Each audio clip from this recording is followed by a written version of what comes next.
Donc, bienvenue à tous et à toutes pour ce module numéro 5, 6, 7 d'Aquaponé, non, sur le découverte du bouddhisme.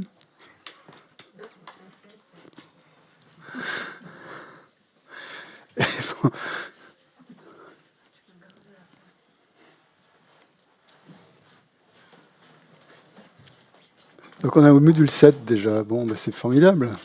Il ne nous en reste plus que 7 à faire. On est à peu près à la moitié du parcours. Et là, c'est une porte importante aujourd'hui, hein, ce week-end. Il ne faudra pas la manquer, parce qu'après, on ne pourra pas aller plus loin. Donc ça va être, c'est le refuge, ce week-end. Un enseignement très important, très bel enseignement. Enfin, en principe, je ne sais pas ce que j'arriverai à en sortir, mais enfin bon, en tout cas, c'est un point capital, donc le refuge, puisque c'est la porte d'entrée dans le bouddhisme. Hein, voilà. Donc on va voir en quoi ça consiste, en quoi ça consiste pas aussi, et essayer de développer cette attitude juste pour vraiment bien comprendre le refuge. Donc, ça ne veut pas dire qu'à la fin de ce week-end, vous allez être bouddhiste. Hein, ne vous inquiétez pas si vous ne l'êtes pas encore. Parmi vous, il y a toutes sortes de gens. Il y en a qui ont pris refuge. Il y en a qui n'ont pas pris refuge. La majorité, je pense, n'a pas pris refuge. Il y en a qui envisagent de prendre refuge. Il y en a qui n'y pensent même pas. Peu importe.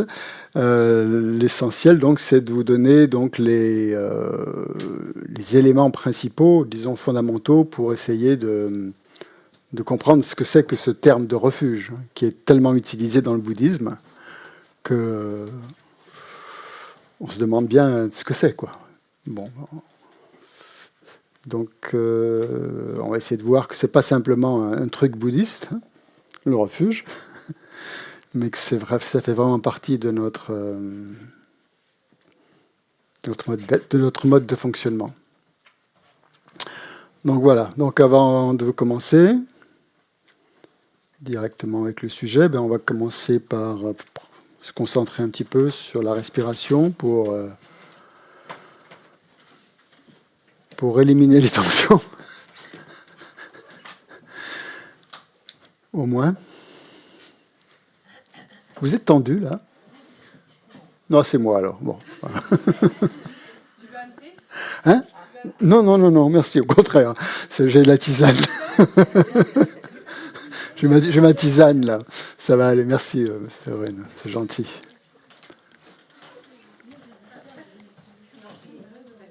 Ça va être pour parler de refuge, ça me tend, je ne sais pas pourquoi. Bon, enfin, bref. C'est peut-être bon signe, hein. Ça me fait penser à une blague, mais bon, je peux vous la dire, ça me détendra. Louis, c'était une actrice qui rencontrait Louis Jouvet, le grand acteur de théâtre, pour la première fois. Elle lui dit, Monsieur Jouvet, je comprends pas, j'ai pas le trac. Il lui a dit, oh, ça viendra avec le talent. Donc, voilà. J'ai le trac. Ça, je sais pas. On verra bien. Okay. Donc, on commence par se concentrer sur la respiration. Ça permettra à tout le monde, aux retardataires, d'arriver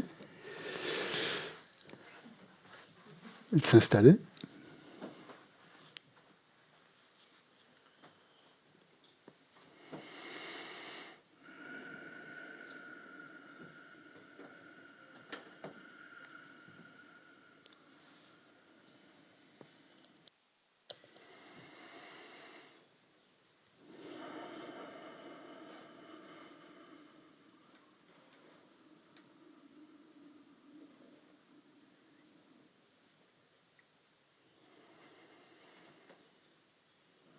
Donc, avant de porter toute son attention sur la respiration, on peut déjà faire un petit parcours panoramique de notre corps, des énergies dans notre corps, en partant du sommet de la tête jusqu'à la plante des pieds.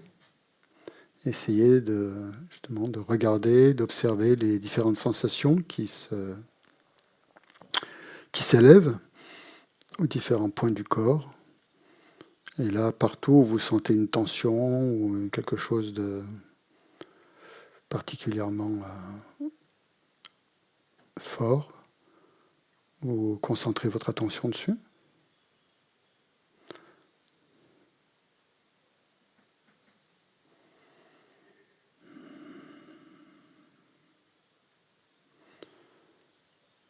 Si vous sentez au contraire que tout circule bien, à ce moment-là, vous pouvez directement porter votre attention sur la respiration.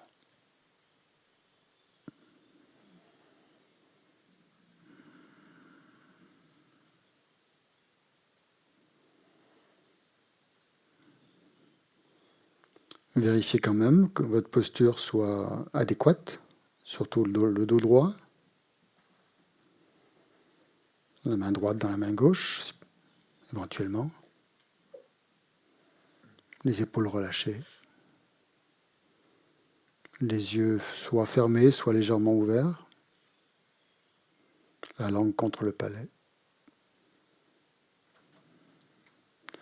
Et les bras légèrement décollés du corps.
Et donc pour générer maintenant la motivation pour ce week-end, pour ces enseignements de ce week-end, on va passer en revue un petit peu tout ce qu'on a fait jusqu'à présent, là où on en est arrivé. Donc on prend déjà conscience de notre précieuse existence humaine.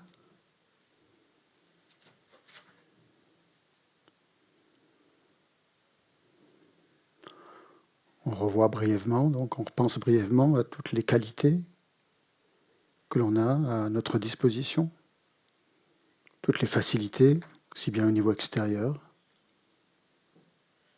qu'intérieur. Et la chance surtout que nous avons de pouvoir accéder à ces enseignements, d'avoir rencontré le Dharma, d'avoir rencontré des maîtres spirituels qui nous guident sur la voie, d'avoir de l'intérêt pour cette démarche et de ressentir en nous déjà une grande aspiration à nous transformer notre esprit. Donc on se réjouit de tout ça.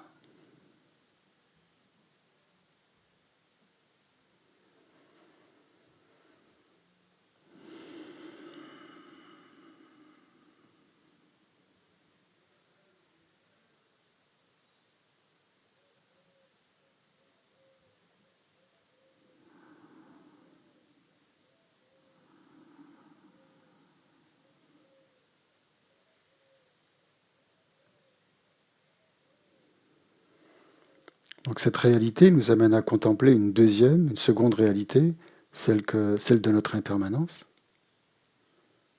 Nous n'avons aucune idée du moment de notre mort. Nous ne savons pas quand est-ce que ça va arriver. Nous savons simplement que ça va forcément arriver un jour. Puisque tous les phénomènes composés sont impermanents, apparaissent, durent un certain temps, puis s'éteignent. Donc on ne fait pas exception à la règle. Donc on essaie de vraiment s'absorber dans cette prise de conscience, ce rappel de notre impermanence, de notre mortalité, en ressentant que à ce dernier moment, seul le Dharma, c'est-à-dire les actions positives, les graines positives qui seront dans notre courant de conscience, vont vraiment nous aider à ce moment-là.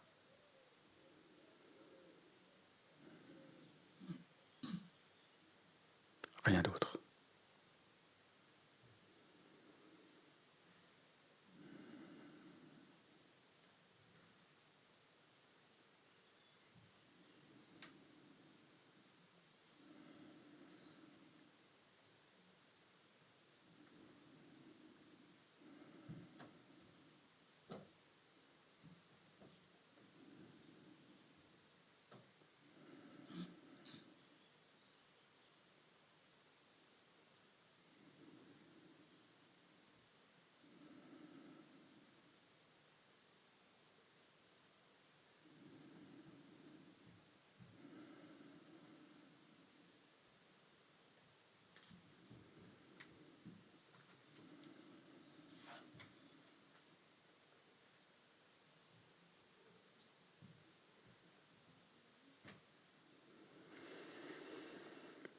Et cette prise de conscience de notre impermanence, de notre mortalité, nous amène à nous poser la question essentielle, qu'est-ce qu'il adviendra de nous après la mort?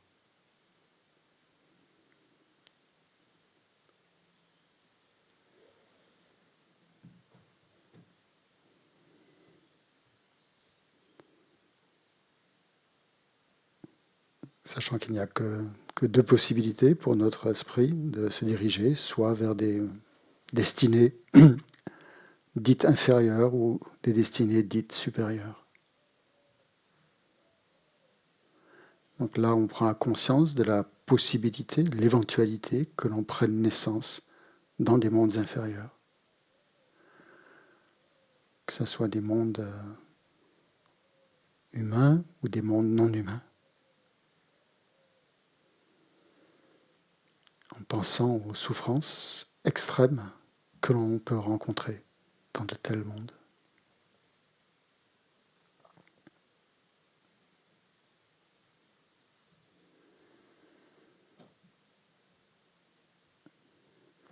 Donc là, on ne regarde pas ça comme un observateur extérieur, mais en vraiment se plongeant dans ces univers de souffrance.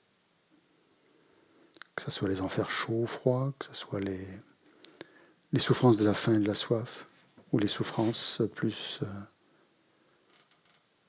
liées au règne animal.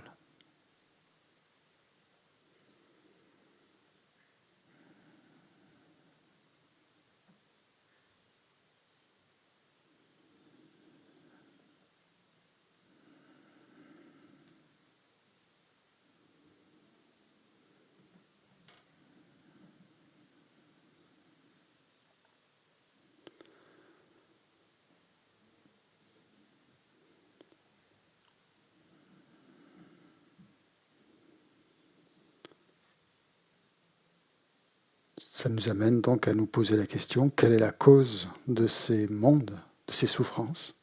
Et automatiquement, la réponse, c'est les actions négatives. Les actes négatifs du corps, de la parole, de l'esprit, qui nous projettent dans de telles destinées. Donc là, on se rappelle la loi de causalité, la causalité karmique qu'on a vue la dernière fois. Quels sont ces principes fondamentaux?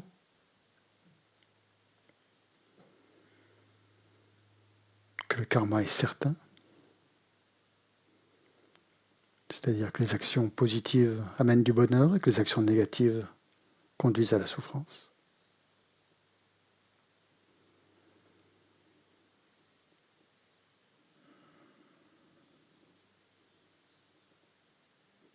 Que le karma s'accroît et est exponentiel.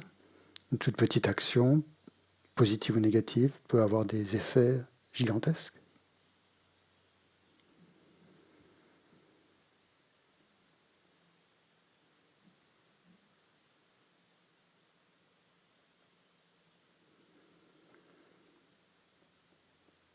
Et le troisième point, que si on n'a pas créé la cause, eh bien on n'aura pas le résultat. On ne peut pas espérer avoir un résultat si on n'a pas mis les causes et conditions favorables.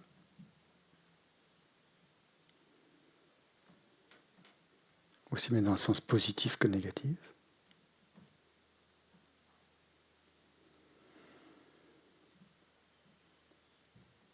Et le dernier point, c'est qu'un karma va forcément mûrir si on ne fait rien pour l'annihiler, pour le stopper, pour l'enrayer, pour l'éradiquer.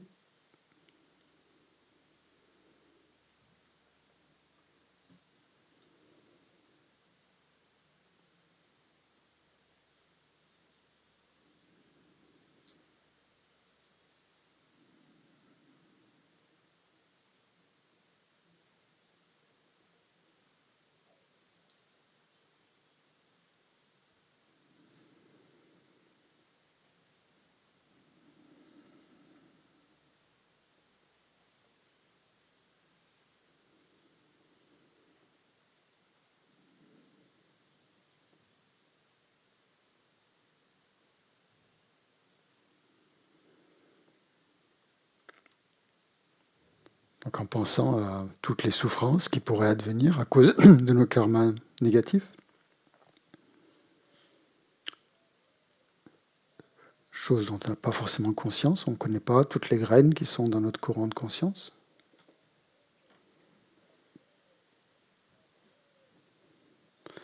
On en ressent le besoin d'avoir quelque chose de stable, d'avoir un point d'ancrage, d'avoir un repère, d'avoir une protection.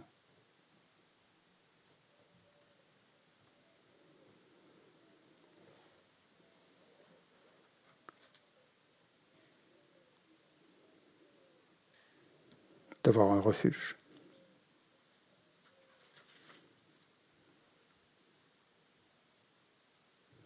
Et plus on prendra conscience de ces souffrances, que ce soit les souffrances futures ou les souffrances immédiates, plus on aura ce désir, cette aspiration à trouver un refuge, à avoir une protection sûre et définitive.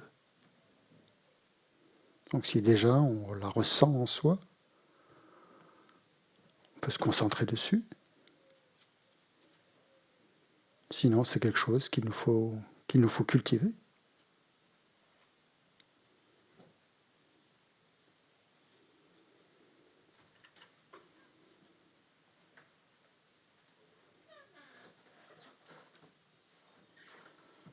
Et donc, c'est ce qu'on va voir ce week-end.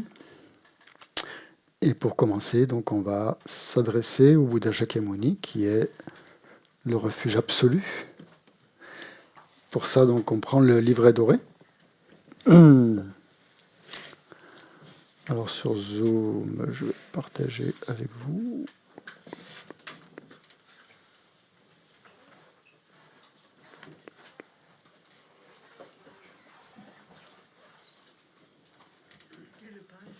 Page 73.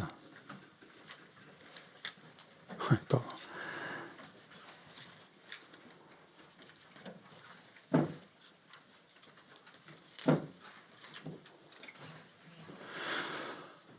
Donc on imagine que dans l'espace en face de nous se trouve le Bouddha Shakyamuni, rayonnant de lumière, doré, parfaitement absorbé dans sa méditation, mais en même temps émanant des rayons de lumière qui nous touchent, notre cœur et celui de tous les êtres qui sont autour de nous. Donc pour ça, on imagine aussi que tout autour de nous, il y a tous les êtres sous forme humaine. Les êtres des 6 classes, les 6 destinées, qui sont, on dit, ivres de souffrance et qui n'aspirent qu'à une seule chose, c'est de trouver un refuge, une protection contre la souffrance. Donc tous ensemble, avec tous les êtres, nous adressons cette louange au Bouddha Shakyamuni. On va faire en tibétain la première fois, et là, ensuite en français.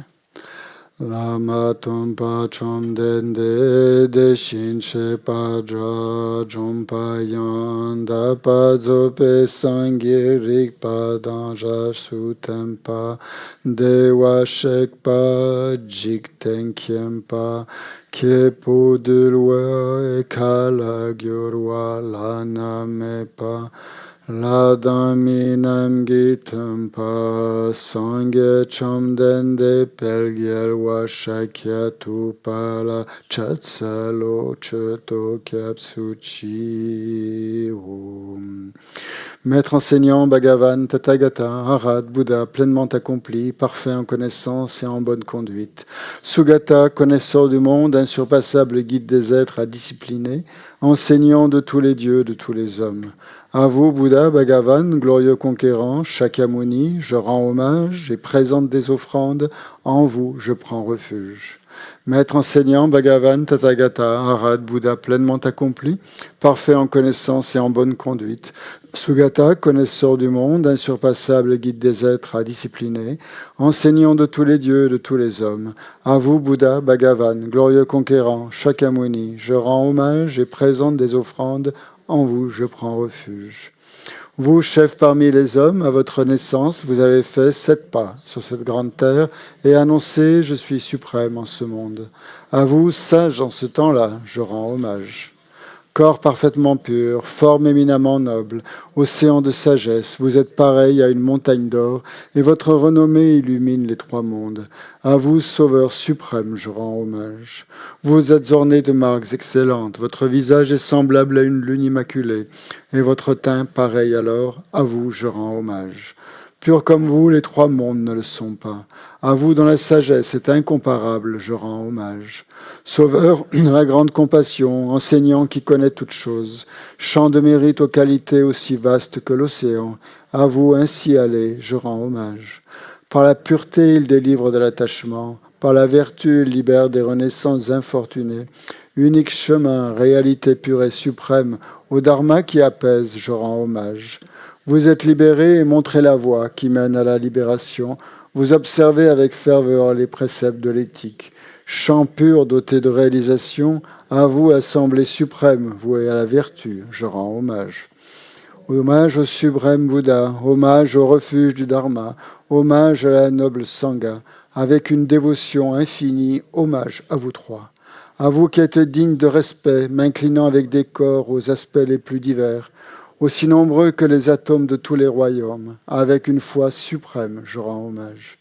Ne commettre aucune action nuisible, s'engager dans des actions saines, parfaites, discipliner complètement son esprit, tel est l'enseignement du Bouddha. Comme une étoile, une aberration visuelle, une flamme, une illusion, une goutte de rosée ou une bulle, un rêve, un éclair ou un nuage, considérez ainsi tous les phénomènes composés.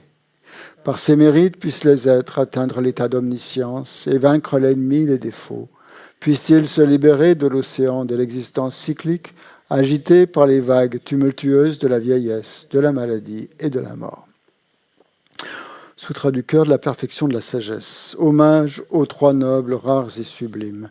Voici ce qu'une fois j'ai entendu. Le Bhagavan se trouvait à Rajagriha, sur le pic des vautours, entouré d'une grande congrégation de moines et d'une grande assemblée de bodhisattvas. À ce moment-là, le Bhagavan était absorbé dans la concentration sur les catégories de phénomènes appelés perception profonde. Au même moment, le Bodhisattva, Mahasattva, Arya Avalokiteshvara contempla la pratique même de la profonde perfection de la sagesse et il vit que les 5 agrégats également étaient vides de nature propre. Puis par le pouvoir du Bouddha, le vénérable Shariputra, s'adressant en ces termes au Bodhisattva, Mahasattva, Arya Avalokiteshvara. Les fils de la lignée désireux de pratiquer la profonde perfection de la sagesse, comment doivent-ils s'y prendre ? Le Bodhisattva Mahasattva Arya Avalokiteshvara répondit alors au vénérable Sharadvatiputra. Shariputra, les fils ou les filles de la lignée qui désirent pratiquer la profonde perfection de la sagesse doivent la considérer de la manière suivante. Ils doivent contempler correctement et à maintes reprises le fait que les 5 agrégats, eux aussi, sont vides de nature propre. La forme est vide, la vacuité est la forme n'est pas autre que la forme, et la forme n'est pas autre que la vacuité. De même, la sensation, l'identification, les facteurs composés et la conscience sont-ils vides. Shariputra, ainsi tous les phénomènes sont-ils vacuités. Ils sont sans caractéristiques, ils ne naissent ni ne cessent, ne sont ni souillés ni non souillés, ni déficients ni parfaits. En conséquence, Shariputra, dans la vacuité, il n'y a ni forme, ni sensation, ni identification, ni facteur composé, ni conscience. Ni œil, ni oreille, ni nez, ni langue, ni corps, ni mental. Ni forme, ni son, ni odeur, ni saveur, ni objet du toucher, ni phénomène mental. De l'élément de l'œil et ainsi de suite jusqu'à l'élément du mental et l'élément de la conscience du mental. Il n'y a pas d'élément. Il n'y a ni ignorance, ni élimination de l'ignorance, et ainsi de suite, jusqu'à il n'y a ni vieillissement et mort, ni élimination de vieillissement et de la mort. Et à l'avenant, il n'y a ni souffrance, ni origine de la souffrance, ni cessation, ni voie. Il n'y a ni sagesse transcendante, ni obtention, ni non-obtention. Shariputra ainsi, puisqu'il n'y a pas d'obtention, les bodhisattvas se fondent-ils sur la perfection de la sagesse, et ils demeurent en elle, l'esprit, sans voile et sans peur. Et comme ils sont passés bien au-delà de toute erreur, ils parviennent au stade final du nirvana. C'est en s'appuyant sur la perfection de la sagesse que tous les Bouddhas des 3 temps, eux aussi, font naître pleinement l'insurpassable éveil, parfaitement accompli. Aussi le mantra de la perfection de la sagesse, le mantra de la grande connaissance, le mantra auquel rien n'est supérieur, le mantra égal à l'inégalable, le mantra qui apaise à jamais toute souffrance, doit être reconnu comme véridique, car il ne trompe pas. Et voici le mantra de la perfection de la sagesse. Taryata, gate, gate, paragate, parasamgate, bodhisoa. Shariputra, c'est ainsi qu'un bodhisattva, mahasattva, doit s'exercer à la profonde perfection de la sagesse. Puis le Bhagavan, sorti de sa concentration, éloigna le bodhisattva, mahasattva, Arya Avalokiteshvara, en disant « Bien, bien, ô fils de la lignée, il en est ainsi. Il en est bien ainsi. C'est exactement comme tu viens de l'exposer qu'il convient de pratiquer la profonde perfection de la sagesse, et les Tathagatas eux-mêmes se réjouissent. » Lorsque le Bhagavan eut dit cela, le vénérable Sharadvatiputra, le Bodhisattva, Mahasattva, Arya Avalokiteshvara, l'entourage au complet, ainsi que le monde des dieux, des hommes, des asuras et des Gandharvas, furent remplis de joie et louèrent les paroles du Bhagavan. Prière à Dakini au visage de lion. De la sphère sacrée suprême de Ketchara, vous qui par vos pouvoirs de clairvoyance et d'émanation magique, prenez soin des pratiquants comme une mère de ses enfants, devant l'assemblée des Dakinis des 3 endroits, je me prosterne. Akasamara Sachadara Samara Yape.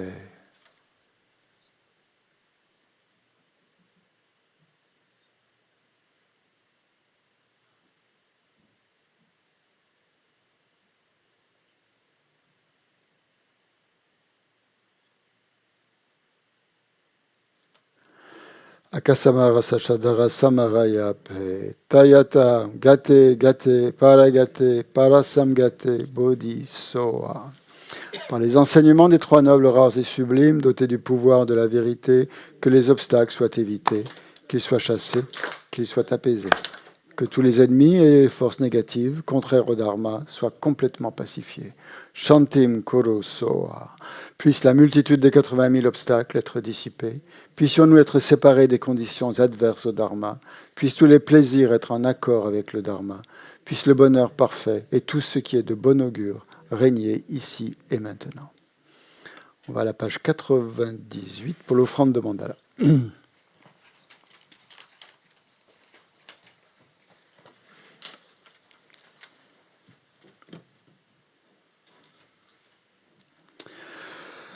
Sashipa ki joshin meto chari ralenji nyede gempani Sangentu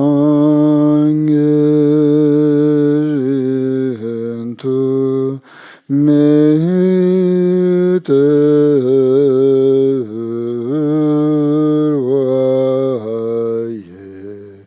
draginandakshina chapashom.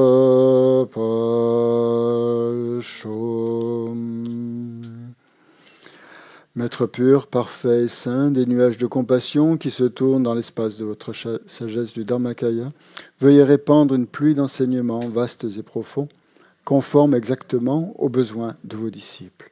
Edam Guru Ratna Mandala Kam Niryatayami Sangye Chedan Soki Chonam La Jancho Badu Dani Kapsuchi Dagi Chenyen Gi Petsonam Gi Drola Penche Sangye Dropashu. En le Bouddha, le Dharma et la Sangha, jusqu'à l'éveil, je prends refuge. Grâce aux accumulations réunies par l'écoute de l'enseignement, puissais-je devenir un Bouddha afin d'être bénéfique à tous les êtres. En le Bouddha, le Dharma et la Sangha, jusqu'à l'éveil, je prends refuge. Grâce aux accumulations réunies par l'écoute de l'enseignement, puissais-je devenir un Bouddha afin d'être bénéfique à tous les êtres. Il y a une petite modification, je ne sais pas si elle est inscrite sur votre texte, vous pouvez mettre grâce aux accumulations à la place de mérite. C'est-à-dire les accumulations de mérite et de sagesse. On n'accumule pas que du mérite quand on écoute un enseignement, on accumule aussi de la sagesse. Donc on dit grâce aux accumulations, entre parenthèses, de mérite et de sagesse, bon, ce n'est pas dit dans le texte, donc réunis par l'écoute de l'enseignement. Oui, l'écoute de l'enseignement, pas la générosité, puisqu'on est en train d'écouter un enseignement. Ok, voilà.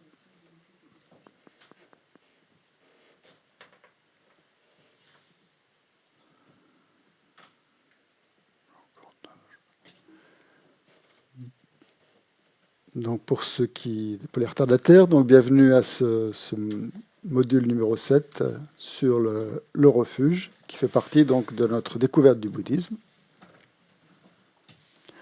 Donc je vous rappelle que pour écouter un enseignement, il faut déjà éviter les 3 erreurs des mauvais récipients. C'est-à-dire quoi? C'est quoi les 3 erreurs Il ne faut pas être comme un récipient troué, puisque si un récipient troué ne garde rien, ne retient rien. Il ne faut pas être comme un récipient à l'envers, puisque les récipients, il n'y a rien qui peut rentrer. Il est complètement hermétique. Et le dernier, un récipient sale, pollué, puisque tout ce qui va rentrer dedans va être automatiquement pollué. Donc ça, c'est les 3 erreurs à éviter quand on écoute un enseignement bouddhiste. Donc la motivation qu'on doit avoir quand on écoute un enseignement bouddhiste, disons, c'est d'écouter cet enseignement, pas par simple curiosité, mais en vue d'essayer, en tout cas, de le mettre en pratique. Ce qui a été dit, ce qu'on a compris, les étincelles, les flashs qu'on a pu avoir de compréhension, de temps en temps il y en a, ça, donc essayer de mettre ça en pratique. Justement, quand il y a quelque chose qui nous frappe, quelque chose qui nous touche au cœur, ça veut dire que cette chose-là, c'est important pour nous. C'est ça, exactement. Ça, c'est comme une instruction, un conseil de quelque chose qu'il faut mettre en pratique. Et le mettre en pratique dans le but, déjà, au moins, d'éliminer nos perturbations mentales. Ou de réduire, si on ne peut pas les éliminer, déjà, éliminer, c'est déjà pas mal. C'est déjà énorme, je veux dire. Si on peut déjà les réduire, c'est aussi énorme. Donc, écouter ces enseignements pour les mettre en pratique en vue d'éliminer nos perturbations mentales, puisque ces perturbations mentales sont cause de karma négatif et donc de souffrance. De souffrance pour nous et pour les autres. Donc, si on arrive à se concentrer, se centrer sur cette motivation avant d'écouter un enseignement, c'est parfait. Vraiment parfait.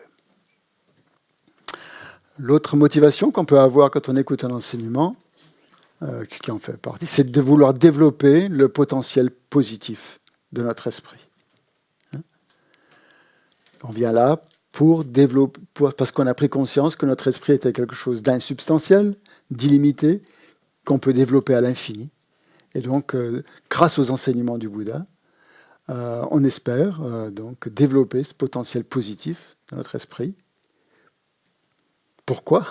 Il y a déjà pour avoir plus de bonheur, puisque c'est ça qu'on cherche, un bonheur personnel, mais surtout, c'est dans la perspective du Mahayana, de pouvoir vraiment être à même d'aider les autres sans discrimination. Et pour vraiment pouvoir aider les autres sans discrimination, il faut être Bouddha. Parce que tant qu'on n'est pas Bouddha, on essaye bien sûr d'aider les autres, on fait ce qu'on peut, mais ça reste très limité. Mais ça ne veut pas dire qu'il ne faut pas essayer quand même. Ça reste très limité, on fait des erreurs. Pourquoi on fait des erreurs ? Pourquoi on fait des erreurs ? Par ignorance. Ouais, très bien. Okay. Ignorance de quoi ? C'est quoi l'ignorance ? Ignorance de quoi ? Qu'est-ce qu'on ignore ? Des erreurs, on en fait toujours. Parce que l'ignorance, c'est quelque chose de fondamental en nous. On ignore la réalité de nous-mêmes et de tous les phénomènes. On peut résumer ça. Un Bouddha, lui, voit la réalité, et en même temps qu'il voit la réalité de tous les phénomènes, il voit leur conventionnalité. Nous, on voit que la conventionnalité. Donc, bien sûr, on essaye d'aider dans la conventionnalité, et c'est déjà énorme d'aider dans la conventionnalité. Si on est secouriste ou infirmière ou n'importe quoi, n'importe quelle action qu'on puisse faire ou aider les autres, dans la conventionnalité, il faut le faire, évidemment. Mais ça sera peut-être juste à 99% dans le meilleur des cas, ou 98%, ça sera juste dans la conventionnalité. On n'apportera pas une aide vraiment définitive et absolue et complète à un individu. On pourra éventuellement éliminer sa souffrance immédiate, ce qui est déjà bien, mais on n'éliminera pas les causes de sa souffrance.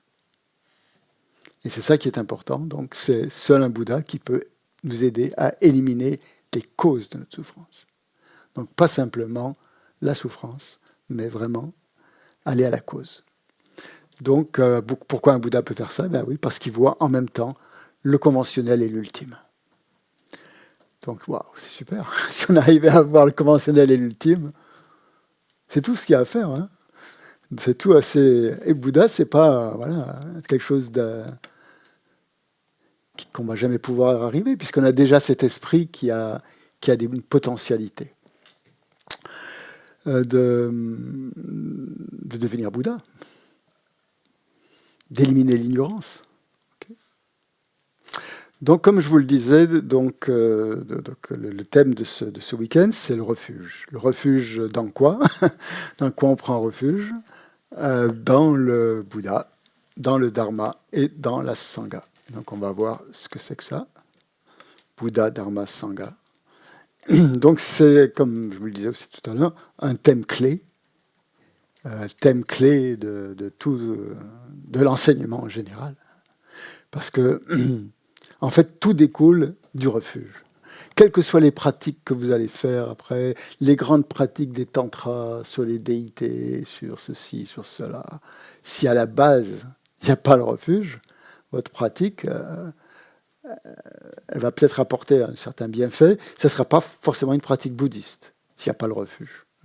Donc le refuge va déjà orienter la pratique dans un sens bouddhiste, c'est-à-dire, comme on vient de l'expliquer, comme je viens de le dire, pour atteindre l'éveil. Ce n'est pas une pratique pour soi, ce n'est pas une pratique qui va être limitée à soi-même, à son propre bonheur dans cette vie, ni même à sa seule libération, mais ça va l'orienter immédiatement vers le bien de tous les êtres. Donc c'est pour ça qu'on trouve le refuge dans toutes les pratiques qu'on fait. Quand on récite même la louange au Bouddha Shakyamuni, il y a le refuge dedans. Chaque pratique, c'est la base, c'est le point de départ. Et c'est le point d'arrivée aussi. C'est ça qui est formidable. Si on peut voir ça d'une perspective linéaire, comme on va faire un grand voyage, et il y a un point de départ et un point d'arrivée. Mais au bout de l'arrivée, c'est quoi? C'est d'être soi-même Bouddha. Donc c'est d'être soi-même un refuge pour les êtres. Donc la prise de refuge, c'est en ça que c'est capital, c'est parce que ça, c'est à la fois la base, c'est à la fois le chemin, et c'est aussi le fruit, le résultat. Le résultat. Donc on a la cause, on a le cheminement, et on a les faits. Donc dans ce refuge, on va parler de refuge de base, un refuge extérieur, ce en quoi on prend refuge, Bouddha, Dharma, Sangha, mais il ne faut jamais perdre de vue que nous allons devenir un refuge. Que nous avons ce qu'on appelle, il y a le refuge causal, c'est-à-dire on met les causes pour obtenir l'état de Bouddha, et il y a le refuge résultant, c'est-à-dire les faits qu'on va obtenir. Et quand on prend refuge, on peut se relier aux deux. On doit se relier aux deux d'ailleurs, c'est pas on peut. On doit se relier à la fois au Bouddha Dharma Sangha extérieur, mais aussi au Bouddha Dharma Sangha que nous allons devenir. Et c'est tout le sujet, je vous l'ai apporté ici, pour ne pas faire de la pub, mais bon, c'est un livre que j'aime beaucoup. C'est un livre que j'ai traduit il y a quelques années avec mon ami Patrick Carré, qui s'appelle « Le traité de la continuité suprême du grand véhicule ». C'est très... Bref, c'est pour traduire le titre sanskrit Mahayana, Uttara Tantra, Shastra. Ça s'appelle, le commentaire s'appelle « L'incontestable rugissement du lion ». C'est un traité de Maitreya, le futur Bouddha, qui est le Bouddha futur. Et c'est à la fois donc le lien entre le Bouddha passé, Shakyamuni, et le Bouddha du futur, qui montre que le refuge est déjà en nous. Donc c'est un texte où on part du refuge causal pour aller au refuge résultant. Et pourquoi est-ce qu'on peut aller vers ce refuge résultant? Parce qu'il y a l'essence qui est en nous, ce qu'on appelle la nature de Bouddha. Donc en fait, c'est un traité sur la nature de Bouddha. Voilà. Si vous le voulez acheter, si vous ne l'oblige pas, je vous le signale, il est à la boutique, mais bon, pas obligé de le prendre. Je m'appuie beaucoup donc sur ce livre pour parler du refuge, puisque pour moi, ça a été un peu... Traduire ce livre, ça a été pour moi un grand événement. J'ai mis, je ne sais pas combien de temps, au moins 3 ans, voire plus. Ouais. Faut le traduire et ça m'a beaucoup imprégné. Et il est construit d'une certaine manière qui est vraiment très intéressante, où il y a 7 parties en fait, Bouddha, Dharma, Sangha, 3 premières qui sont refuges. Et ensuite, 1, 2, 3, et 5, 6, 7. 5, 6, 7, c'est-à-dire le refuge résultant. Et au milieu, le point numéro 4, c'est la nature de Bouddha, qui fait le passage, qui permet la jonction, en fait, si vous voulez, entre le refuge causal et le refuge résultant. Si on n'avait pas cette nature de Bouddha, ben, on ne pourrait pas devenir un Bouddha. Donc voilà le thème, pourquoi c'est si important ce refuge en fait. Pourquoi c'est un très très bel enseignement qui mérite d'être approfondi et franchement, au bout de je ne sais pas combien de temps ça fait que je suis dans le bouddhisme, j'ai dû prendre refuge. J'ai pris refuge en 82 avec Geshe Tenge. Et donc en 82. Et donc j'essaye d'être bouddhiste depuis 82. Et j'avoue que c'est un besoin de revenir sans cesse au refuge. Parfois, on l'oublie, le refuge, ou on veut méditer sur des choses qu'on pense plus importantes, comme, je sais pas, la bodhicitta, la vacuité, autre chose, plein de choses. Il y a plein d'enseignements, les tantras et tout ça. Mais si le refuge n'est pas stable, s'il n'est pas bien ancré, s'il n'est pas bien ressenti, toutes les autres pratiques n'ont pas de sens, n'ont aucun sens. Bon. Donc voilà, donc je mets vraiment l'accent sur l'importance de cet enseignement qui, loin d'être un thème facile et abordable, demande justement beaucoup de réflexion, beaucoup de contemplation et de méditation. Et plus on va méditer sur le refuge, plus justement on va avoir plus ça va donner corps à notre pratique. Plus notre pratique va avoir du corps et plus on va avoir des résultats. Parce que cette pratique, c'est une pratique qui est basée sur la confiance, qui donne d'ailleurs beaucoup de confiance.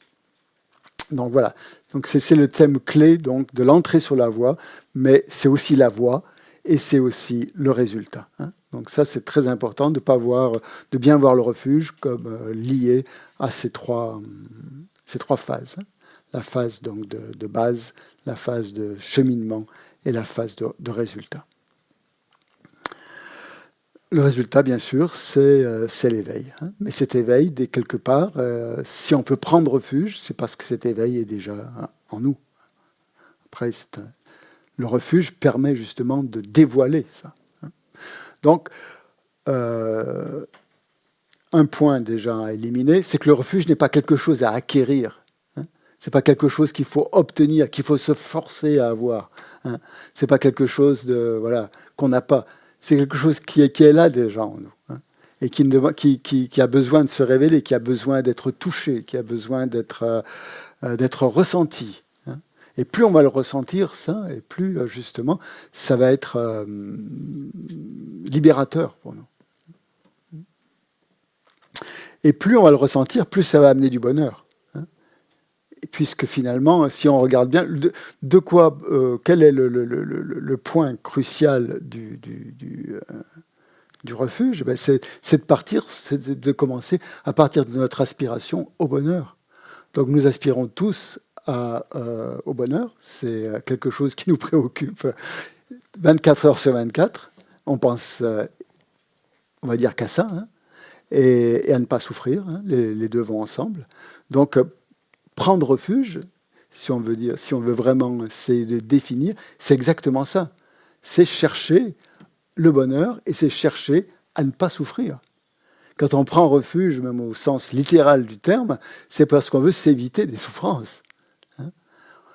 Quand on cherche, si on est en montagne et qu'on voit la grêle arriver, on va prendre refuge dans le premier rocher qui va nous abriter pour éviter une souffrance immédiate. Donc c'est pour ça que ce terme de refuge est assez bien choisi, puisqu'il offre une protection. C'est une autre manière de traduire le terme tibétain, kyap.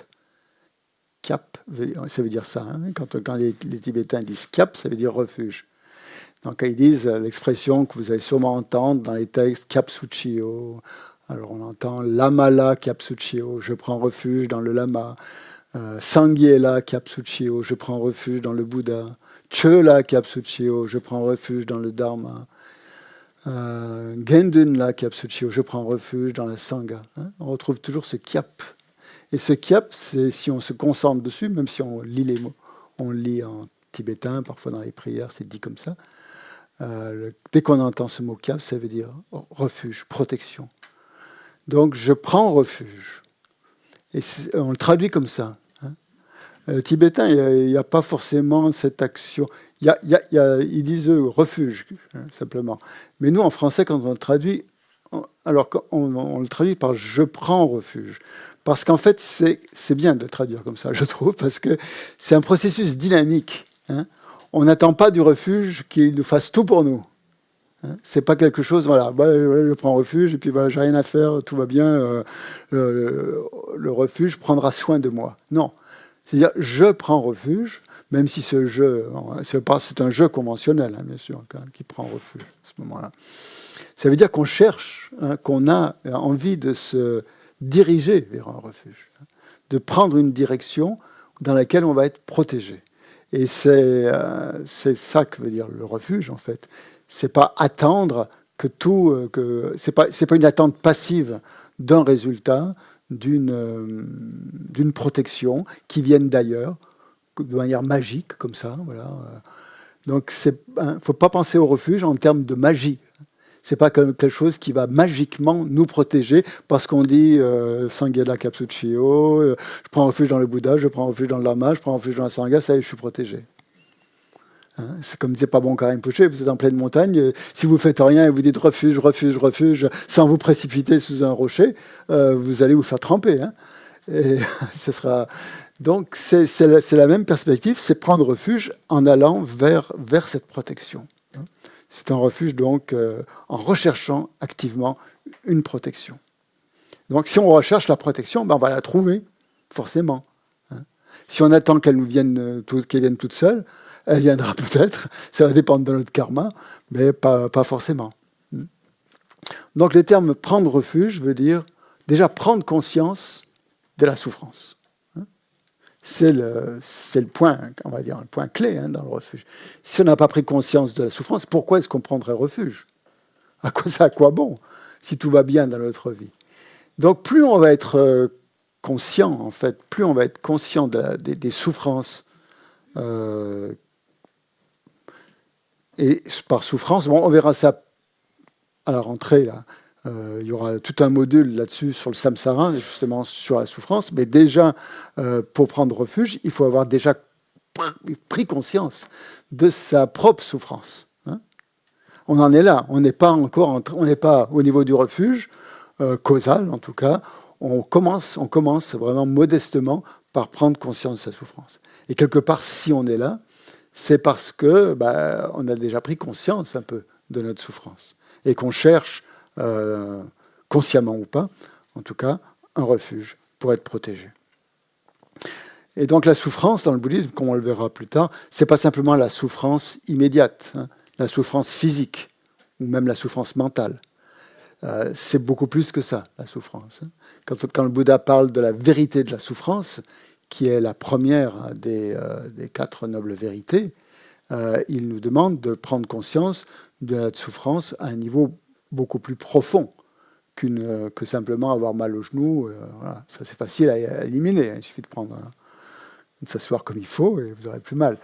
Mais ce qui veut nous inciter à voir, c'est la souffrance qui est plus profonde, en nous, qui est une souffrance, une espèce de souffrance chronique, qui vient justement du fait d'avoir, à cause du karma, d'avoir des agrégats qui sont de la nature de la souffrance.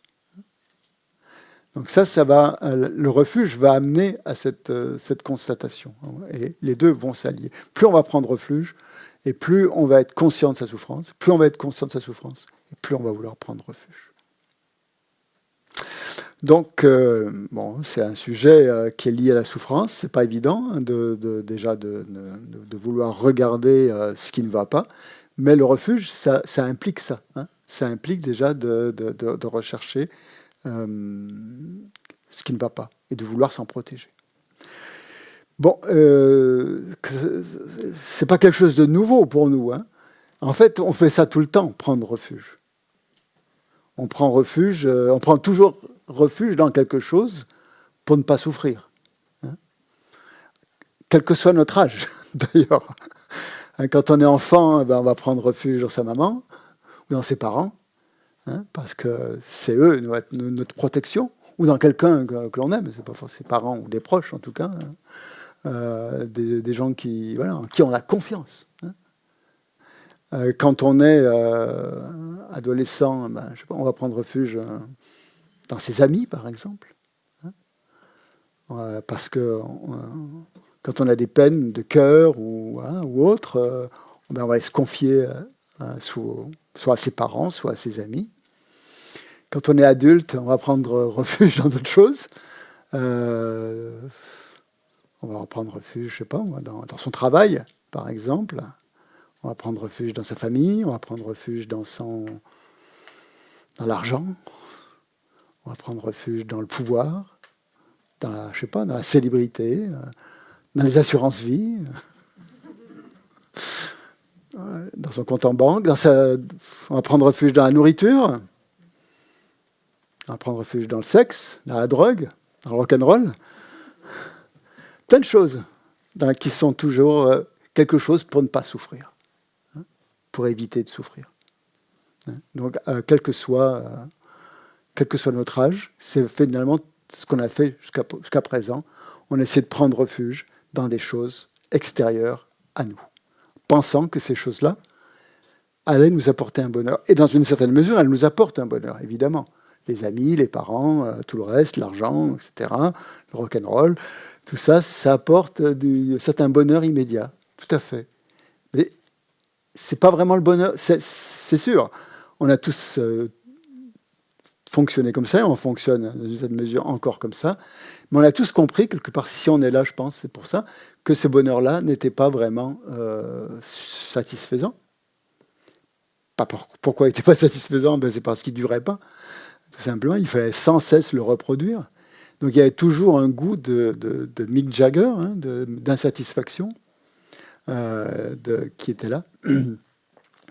Quoi qu'on fasse, il y avait toujours, au bout du compte, au final, une fois que l'expérience immédiate était assouvie, il y avait un trou, il y avait un vide, et qu'il fallait essayer de remplir de nouveau.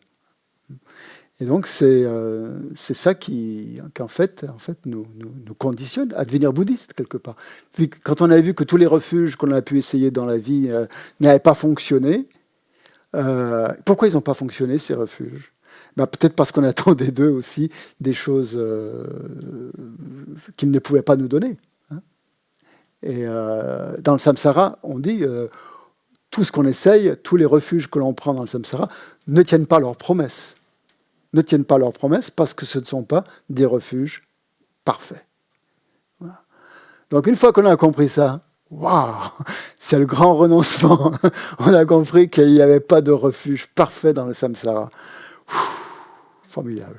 Déjà, on a éliminé beaucoup de souffrances. On ne va plus aller multiplier les relations, multiplier les ceci, cela, parce qu'on sait que au bout du compte, c'est pas ça qui va nous amener du bonheur. Et c'est sûr qu'il faut avoir des relations saines avec les gens, avec son argent, avec tout ceci, cela, mais pas miser là-dessus comme une espèce de bonheur absolu, comme un bonheur parfait qui va résoudre tous nos problèmes et nous amener toutes les expériences de bonheur auxquelles on aspire. Donc ça, c'est la porte d'entrée dans le bouddhisme. Quand on a compris ça, que le bonheur ne viendra jamais de l'extérieur, on va se tourner vers l'intérieur. Et on va le chercher à l'intérieur. Et le refuge va être la porte d'entrée pour aller vers l'intérieur.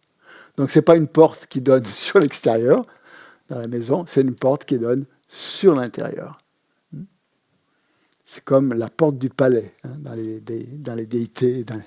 Ça a souvent des mandalas avec un palais et tout ça. Et les portes, elles n'ouvrent pas sur l'extérieur, elles ouvrent sur l'intérieur. Elles donnent accès à l'intérieur.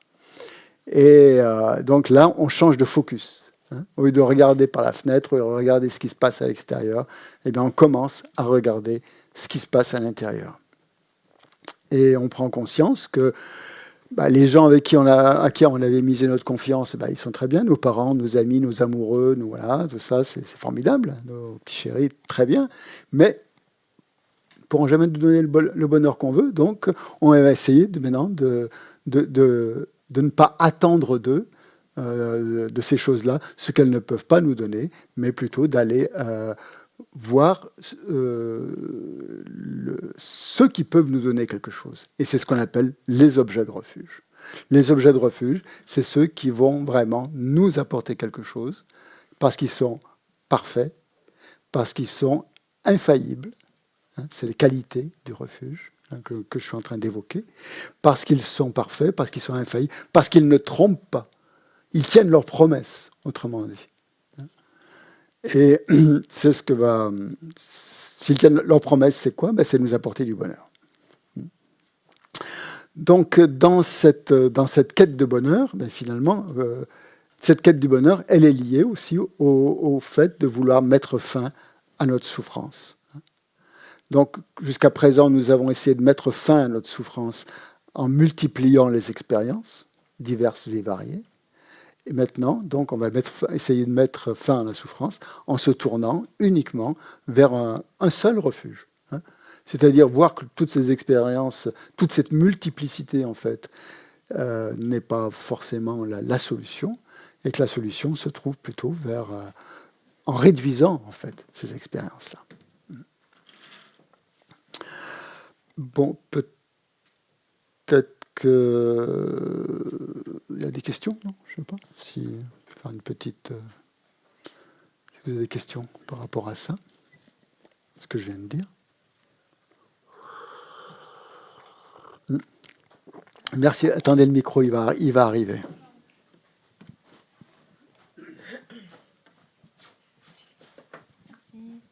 Je voulais juste avoir une précision sur le terme de conventionnalité. Ça veut dire quoi ? Bonne question. La conventionnalité, c'est justement la multiplicité. C'est tout ce qui est de l'ordre de nos perceptions immédiates.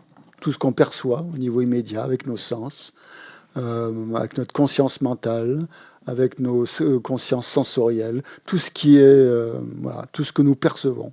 C'est du domaine du conventionnel, hein, puisque appeler ça par exemple une caméra ou un ordinateur, tout ça, ce sont des termes conventionnels que l'on utilise pour désigner des objets conventionnels, hein, c'est-à-dire qui font partie de notre monde relatif. Hein.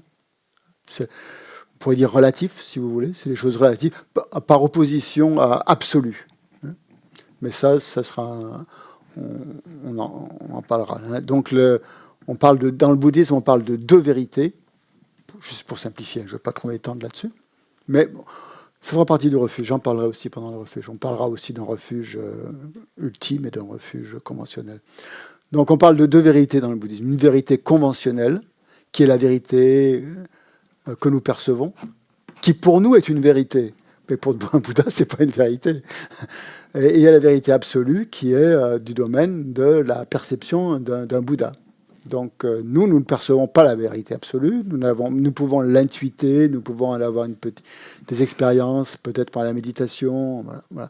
Mais on ne vit pas dans la réalité absolue, malheureusement, parce que notre esprit est forcément ignorant et n'a pas accès à ce domaine-là. Donc voilà. Donc vérité absolue et vérité conventionnelle, on pourrait dire que ce sont les deux faces d'une même pièce, si vous voulez. Mais un Bouddha, lui, est capable de voir les deux. Nous, en tant qu'être ordinaire, on est que dans la conventionnalité. On n'a pas accès au domaine absolu encore. Mais on peut quand même en avoir une petite idée, quand même, heureusement. Ouais. Est-ce qu'il y avait d'autres questions ? Merci, c'est une bonne question, en tout cas. Ouais. Il y a Daniel. Daniel. Bonjour Christian, bonjour tout le monde. Tout à l'heure, Tu as parlé du traité de la continuité suprême du grand véhicule. Tu as dit qu'il y avait 7 parties. La première, traité du Bouddha, Dharma, Sangha. La première, deuxième, troisième. La quatrième, traité de la nature de Bouddha. Et j'ai pas compris 5, 6, 7. Dans 5, 6, 7, 5, 6, 7, c'est les qualités qui se révèlent par la nature de Bouddha. Lorsqu'on devient Bouddha, quelles sont les qualités que l'on a? C'est toutes les activités, c'est les qualités, les activités éveillées que l'on peut manifester pour le bien des êtres. Donc ces qualités, en fait, elles sont déjà dans la nature de Bouddha, hein, et elles se manifestent. Donc lorsqu'on atteint l'éveil. Ah oui, pardon, j'ai oublié de mentionner le point capital quand même. C'est l'éveil. Hein. Donc, 3 premiers, Bouddha, Dharma, Sangha, nature de Bouddha, éveil, qualité et activité. Ouais, ça fait 7. Merci. Voilà.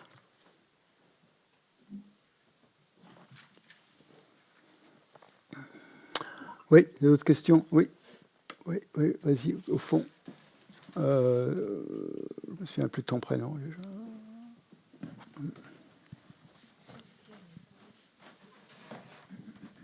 Merci. Bonjour. Bonjour. Pourquoi vous n'employez jamais le mot foi? Oh ben je vais y venir. Hein. On va y venir.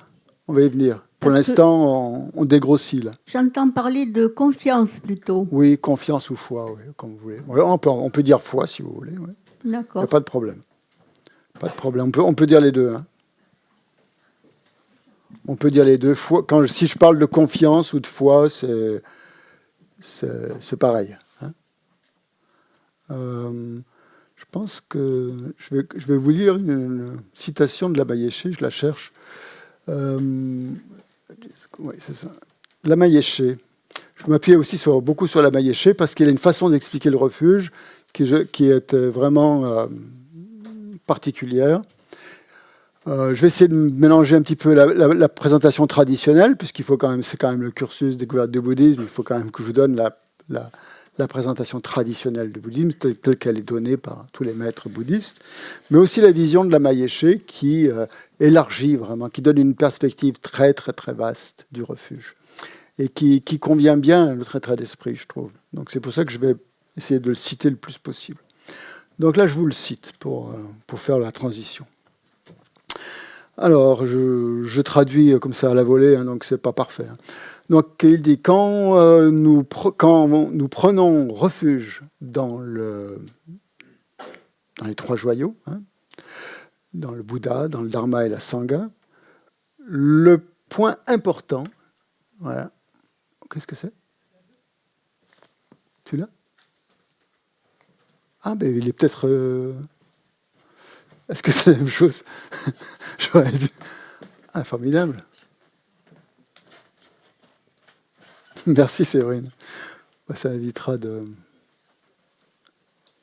Ah d'accord, c'est le même texte qui a été traduit, d'accord. Donc lorsque vous, cette citation, elle est dans le petit livret là, hein, découverte du bouddhisme. Lorsque vous prenez refuge dans le dharma du Bouddha, le point important est d'avoir pris conscience de votre propre potentiel profond et de vous rendre compte dès le départ que je peux faire quelque chose, je peux prendre la responsabilité de ma propre libération.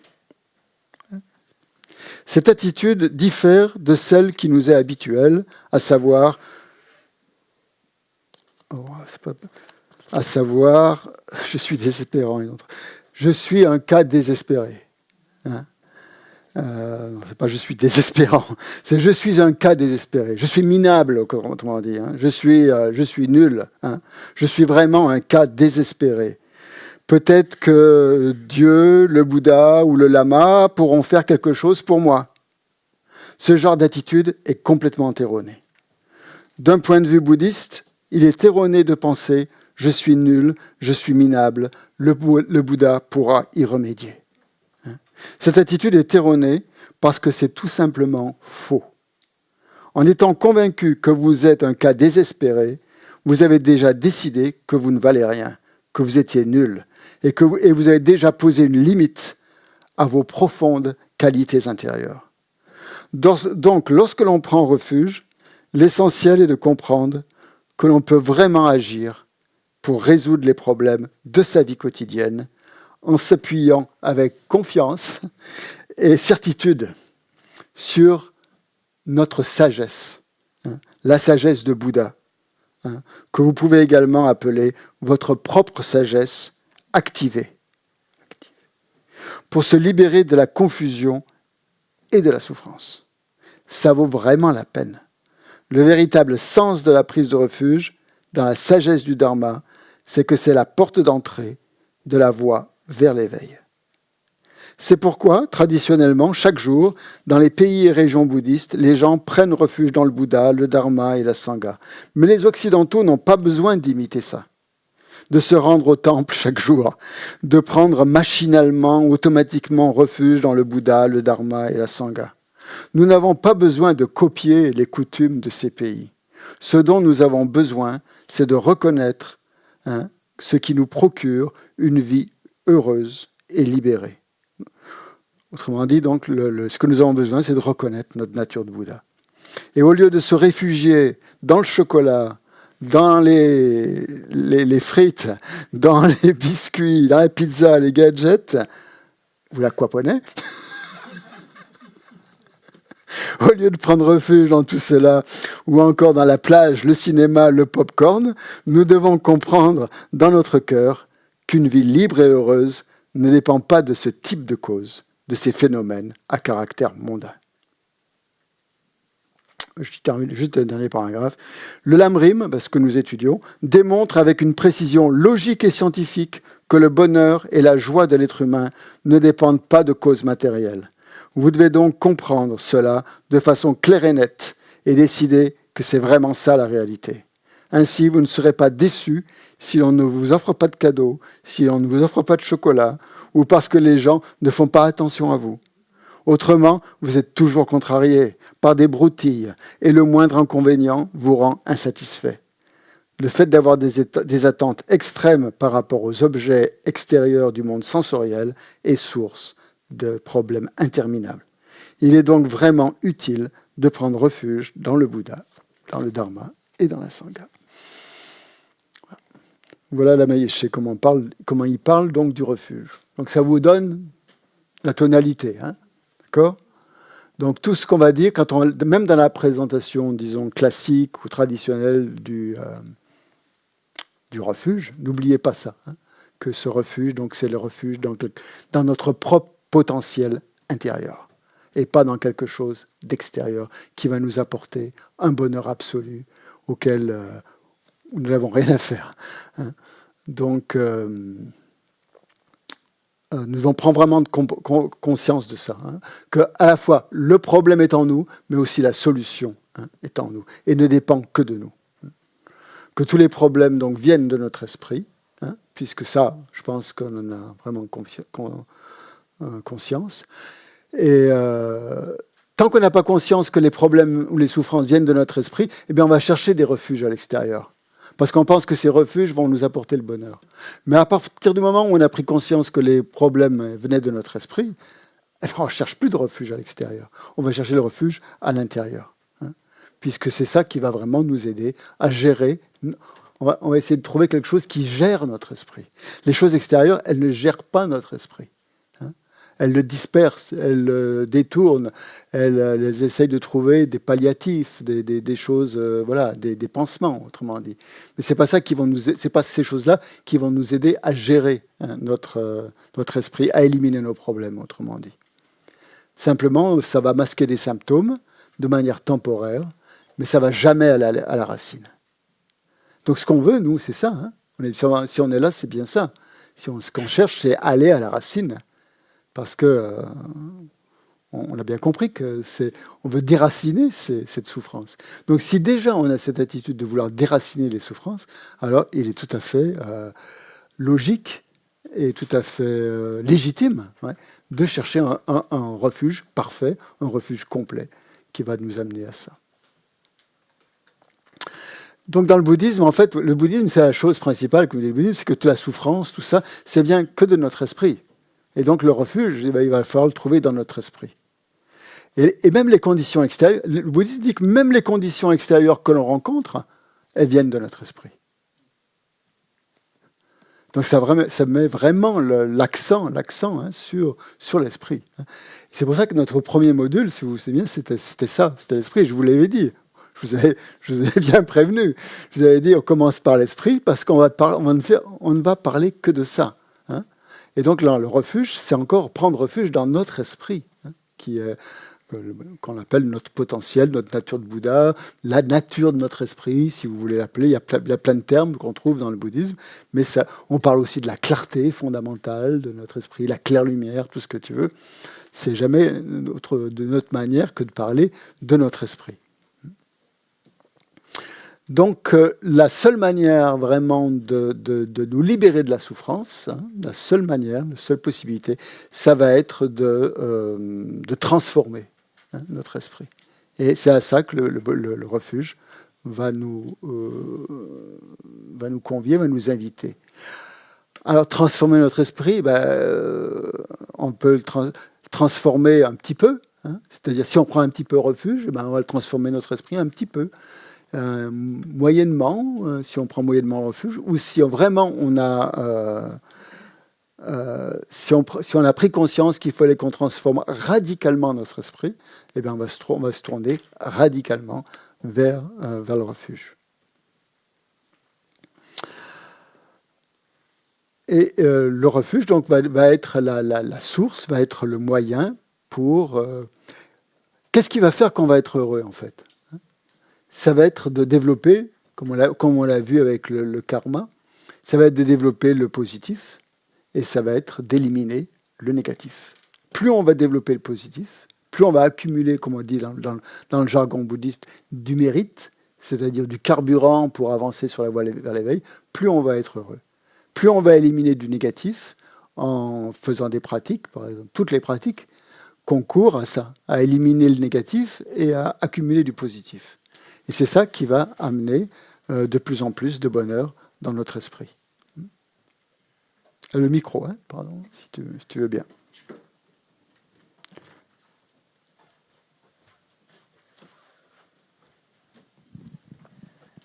De tout ce que vous venez de dire, est-ce que l'on peut conclure seul l'esprit est créateur ? Ouais, pas mal, on peut dire ça, ouais. Ouais. Oui, mais bon, c'est notre esprit qui crée notre vie. Hein.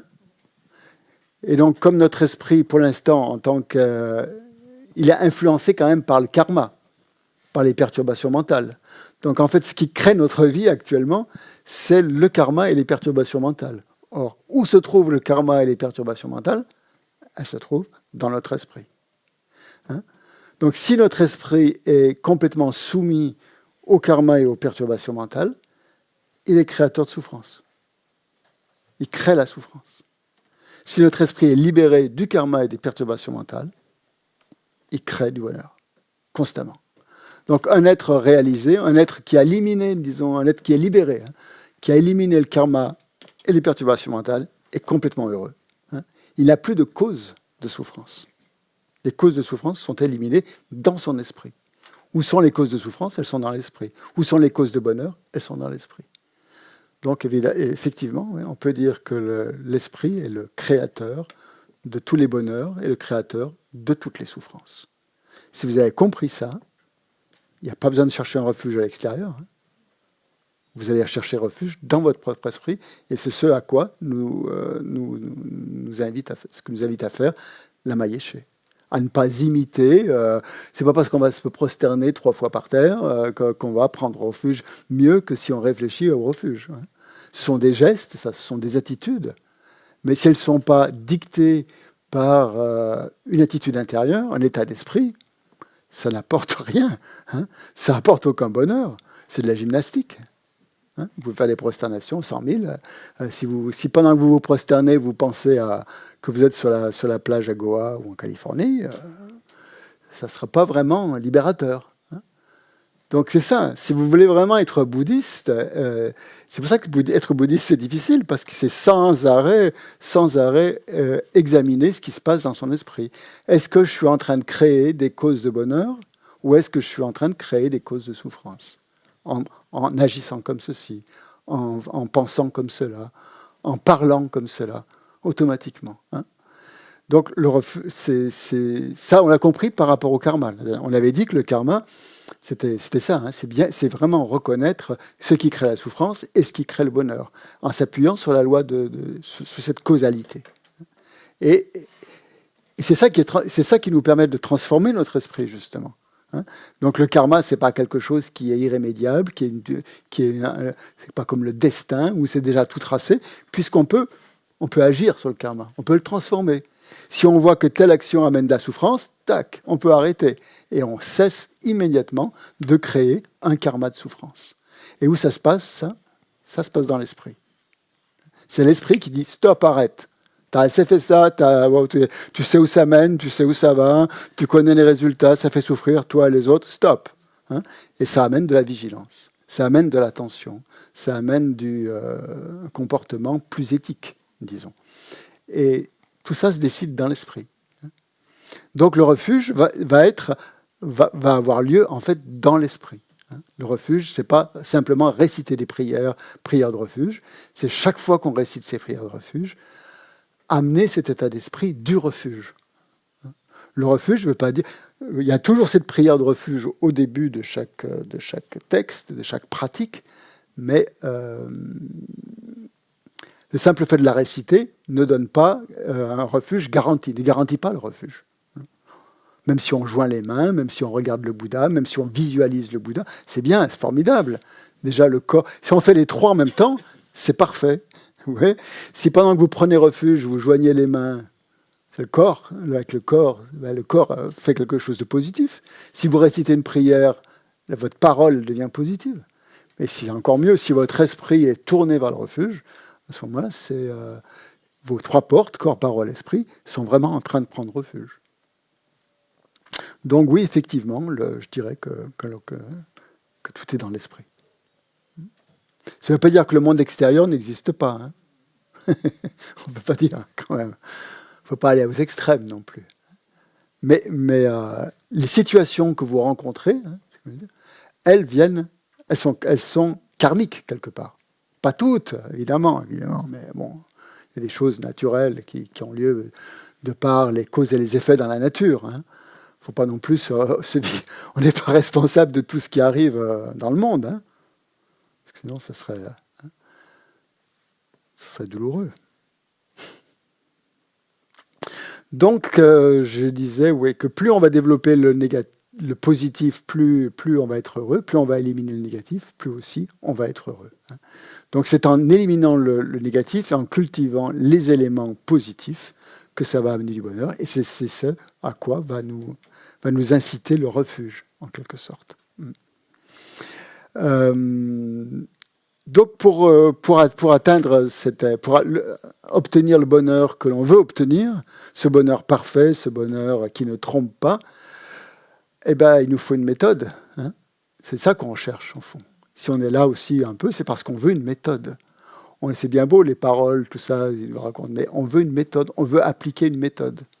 Donc la méthode, déjà on est au module 7, vous en avez pas mal de méthodes. Vous avez compris que la méthode, c'était déjà d'écouter des enseignements, d'y réfléchir et de les méditer, hein. La méditation, c'est une méthode. La réflexion, c'est une méthode. La lecture des enseignements, c'est une méthode. Donc appliquer ces trois phases donc d'écoute ou d'étude, de réflexion et de méditation, c'est la méthode. Donc c'est ça la méthode que nous enseigne le bouddhisme, hein, puisque c'est une méthode qui nous montre comment développer notre esprit. On ne peut pas développer notre esprit si on ne fait rien. C'est complètement déraisonnable de penser que notre esprit pourrait se développer comme ça sans rien faire, simplement parce qu'on le veut, hein. On a bien vu que c'était pas par rapport à la loi du karma, ça ne marche pas, hein. pour avoir le résultat, il faut mettre les causes. Hein. Donc là, la méthode, c'est les causes, justement, c'est l'appliquer à la méthode. Les méthodes qui sont mentionnées dans les textes bouddhistes, mais pas simplement les textes. Hein. Donc le Bouddha est l'illustration déjà de la méthode, par son exemple, le Bouddha nous dit: vous êtes des êtres ordinaires, mais vous pouvez devenir Bouddha. Moi, j'étais un être ordinaire, je suis devenu Bouddha parce que qu'est-ce que j'ai fait?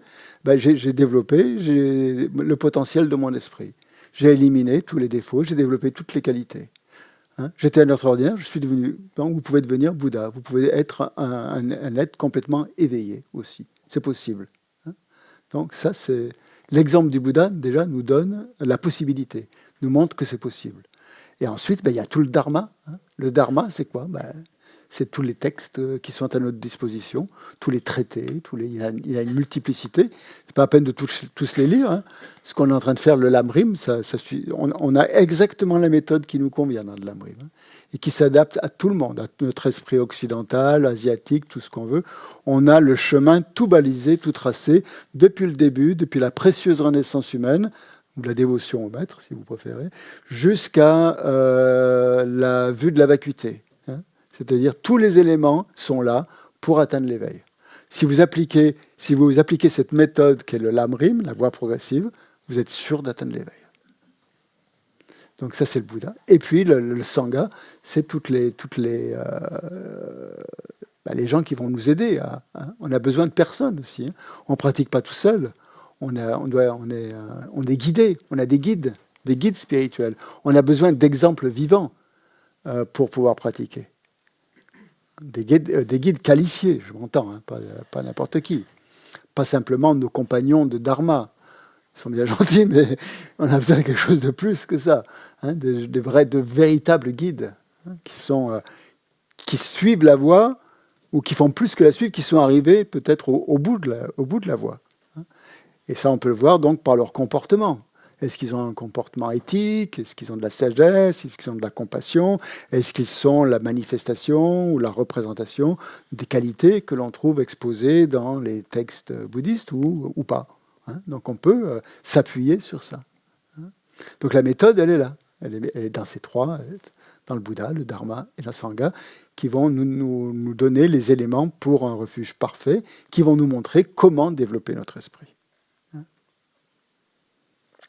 Donc on disait que il fallait éliminer le négatif. Donc c'est ça que vont nous inciter à faire tous les traités. Si on voulait résumer ça dans l'enseignement du Bouddha, comme on l'a dit tout à l'heure dans la louange, c'est d'éliminer le négatif, de cultiver le positif, éliminer toutes les pensées négatives et favoriser, développer toutes les pensées positives.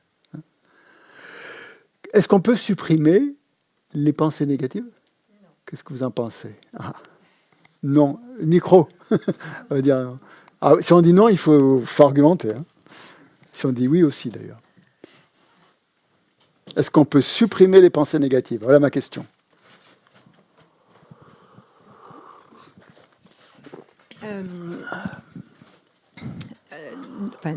Non, puisque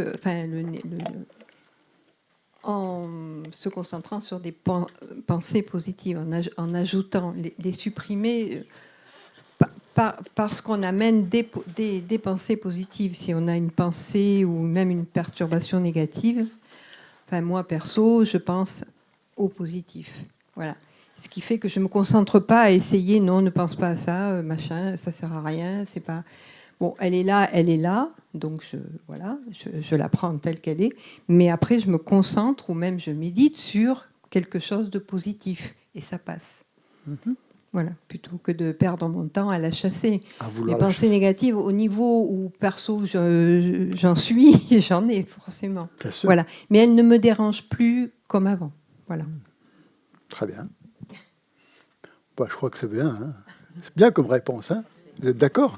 Hein? On ne peut pas éliminer une pensée négative quand elle est là, mais on peut éventuellement la transformer ou attendre qu'elle passe ou sans en être perturbé. Tout à fait. Hein. Sinon, oui, oui, pardon. Vouloir supprimer une pensée négative, c'est un peu peine perdue, quoi. Oui. Qu'est-ce qu'il y a? Il y a sur Zoom, pardon. Il suffit de la reconnaître, de l'accueillir, de l'accepter telle qu'elle est. Voilà. Très bien. Bon résumé. Bon résumé. C'est tout à fait ça. Donc le problème que l'on va rencontrer, c'est que donc on a compris donc que tout venait de l'esprit, donc qu'on cherchait donc quelque chose de stable, de fiable, d'infaillible, qui ne trompe pas, contrairement à tout ce que nous avons essayé. Et nous cherchons donc quelque chose qui a un refuge parfait, un refuge sans défaut, et que ça va se trouver dans notre esprit. Le problème, c'est que notre esprit, nous ne connaissons pas notre esprit. On a une vague idée de ce qu'est l'esprit, hein. Mais déjà, on a bien vu quand on a vu le premier module sur l'esprit, c'était évidemment une idée extrêmement vague. Et on dit que le créateur, c'est le créateur de notre vie, mais on ne le contrôle pas, notre esprit, quelque part, hein. Et donc tout peut arriver, en quelque sorte. Toutes les situations qu'on rencontre, qui dépendent de notre esprit, on ne les maîtrise pas. Si quelqu'un qui connaîtrait parfaitement son esprit pourrait maîtriser toutes les situations. C'est ça, en fait. Donc nous, notre souffrance vient souvent du fait qu'on ne maîtrise pas du tout notre esprit et que quand on est en proie à des pensées négatives, c'est à des bandades, hein. On souffre automatiquement. Donc quelqu'un qui arriverait à contrôler son esprit pourrait évidemment supprimer ou ne pas tenir cas des pensées négatives. Même s'il ne les a pas complètement éliminées, ces pensées négatives ne l'affecteront pas, hein, parce qu'il a confiance quelque part, hein, confiance dans la possibilité, dans ses capacités à transcender ou à transformer les pensées négatives en sagesse, en compassion. Et ça, il y a tout un pan d'enseignement dans le bouddhisme, justement, qu'on appelle la transformation de l'esprit, qui est extrêmement intéressant, justement, puisque ça nous permet, on est bien, hein, forcément, le jour, on est bien dominé par des pensées négatives qui surgissent en nous. Après, c'est justement ne pas leur donner trop d'importance. Donc, en fait, ce qu'on aimerait bien, c'est d'avoir le contrôle de notre esprit. C'est bien un peu ça qu'on recherche dans notre démarche. C'est de ne plus être soumis aux pensées négatives, de ne plus avoir à souffrir à cause des angoisses, à cause de ceci, à cause de cela, des choses qui s'élèvent dans notre esprit et que nous ne contrôlons pas.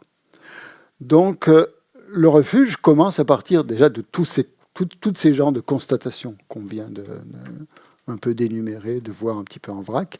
Et à partir du moment aussi où nous reconnaissons que nous avons besoin de quelqu'un, hein, qui en a une compréhension de l'esprit, qui en a une compréhension parfaite et qui en a une expérience parfaite.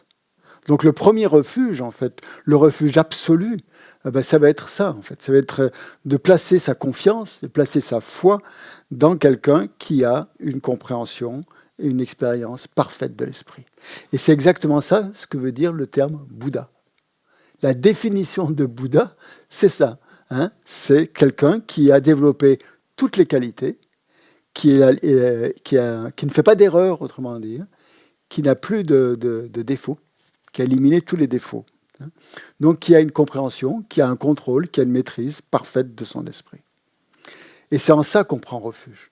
C'est en cette personne, si vous voulez, ou en cet idéal auquel on aspire.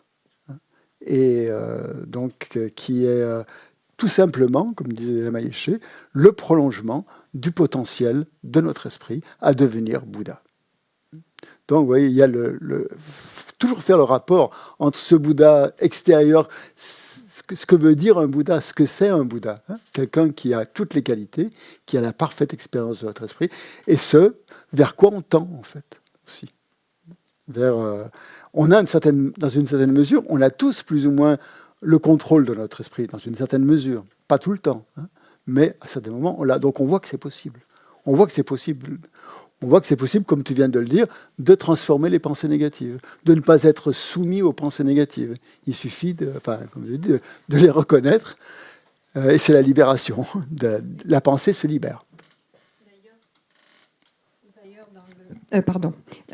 C'est Geshe-Loden qui nous a recommandé de lire la 3e strophe de la transformation de l'esprit en 8 versets sur un cours du Lojong. Ouais. Et voilà, donc tu peux de bien l'avoir, oui. Ouais. C'est vigilant dès qu'une émotion perturbatrice s'élève dans mon esprit, mettant en danger les autres et moi-même, je l'affronterai et m'en détournerai sans tarder.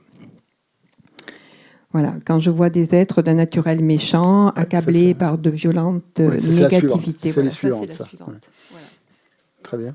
Et recommander de lire celle-ci, de la garder en mémoire. Exactement. Voilà. Très bien.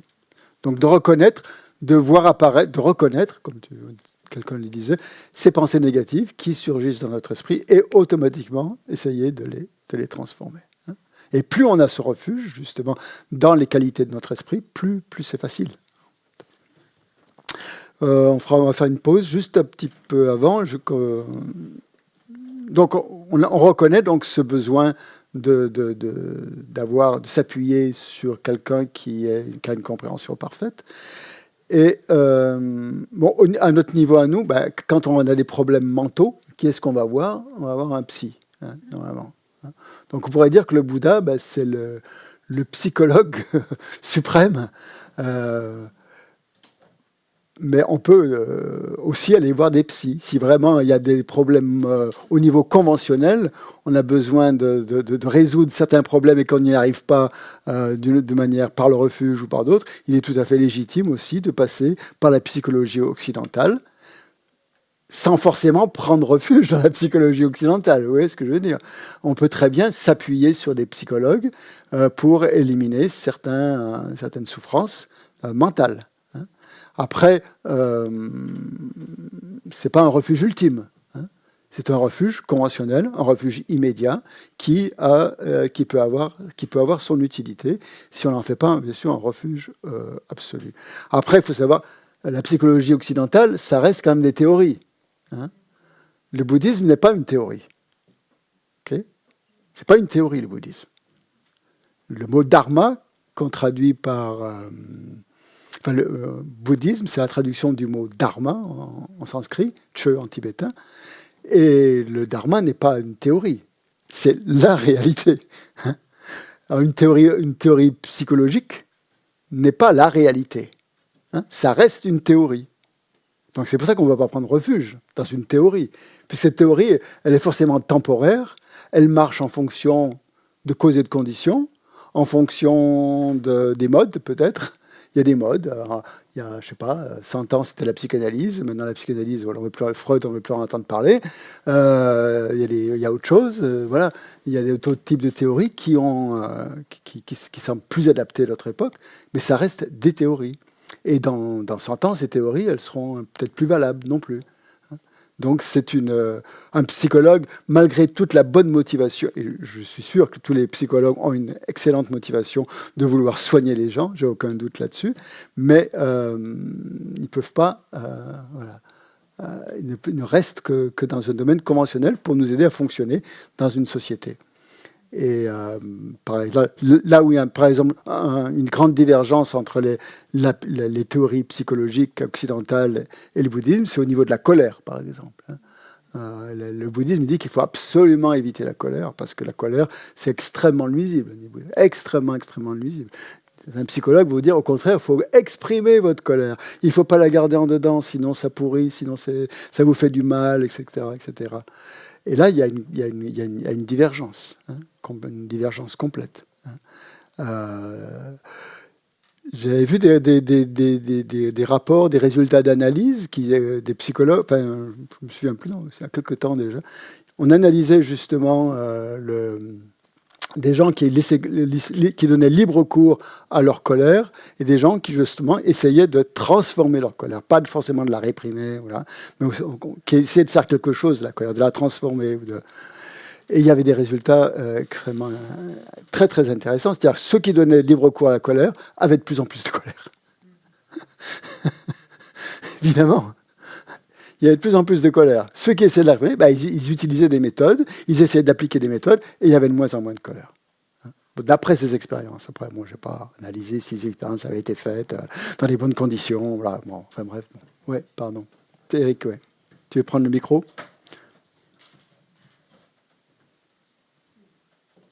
Une fois, j'avais posé la question à Geshe Tengue. Oui. Quelle était la cause de la colère? Oui. Et il m'avait répondu, c'est l'instant de colère précédent. Oui, c'est ça. Exactement. Oui. La cause de... Oui, pardon, vas-y, une question. Là, je ne sais pas si vous avez entendu. Geshe Tengue avait dit que la cause de la colère, c'était l'instant de colère précédent. Moi, je voulais juste... Il faut appuyer sur le bouton. Okay, merci. Je voulais juste revenir sur reconnaître l'émergence des pensées négatives et pour avoir comme but, en fait, de les affronter et de les transformer, si j'ai bien compris. C'est la strophe numéro 3, oui, de la transformation de l'esprit. Or, moi, ce que je me rends compte en examinant la façon dont je réagis, c'est qu'il arrive beaucoup de fois où des pensées négatives vis-à-vis des autres, par exemple, en disant celle-là, elle m'énerve ou ça va pas, enfin voilà. Je les associe à une histoire, hein, c'est-à-dire un récit. C'est-à-dire, elle m'énerve parce que, etc. C'est normal que je sois énervée parce qu'elle a fait ci, elle a fait ça. Et donc, du coup, ce n'est plus ça devient quelque chose de légitime. Or, ça devient quelque chose de légitime. Or, finalement, au bout d'un moment, quand je réfléchis, je me dis, mais non, c'est une pensée négative que j'ai. Mais je me fais le récit avec des tas de circonvolutions pour la légitimer. Et ça, c'est quand même un gros problème. C'est la meilleure méditation analytique qu'on fait, la colère. On essaye toujours de justifier notre colère. Et là, quand on fait ça, on est en plein dans la méditation analytique. Et on amène des arguments. Et à la fin, la colère, elle est waouh, elle est au top. Si on fait la même chose, la même analyse analytique avec l'inverse, avec l'amour, par exemple, avec la compassion, on peut faire exactement la même chose, amener plein d'arguments. Et là, ce qui en ressort, c'est un sentiment d'amour extrêmement puissant. Et c'est c'est la méthode, justement, qu'enseigne le Bouddha pour cultiver, transformer son esprit, la méthode de la méditation analytique. C'est exactement. Et on est très fort pour ça, puisqu'on peut l'appliquer dans des cas dans l'attachement.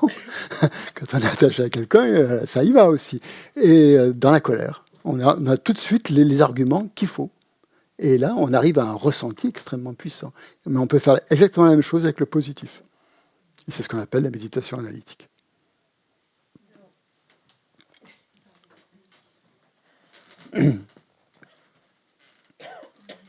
Alors, moi, j'ai entendu et on m'a dit que quand on se mettait en colère, toutes les perturbations négatives, colère, jalousie, c'est qu'on n'avait pas réglé quelque chose en nous.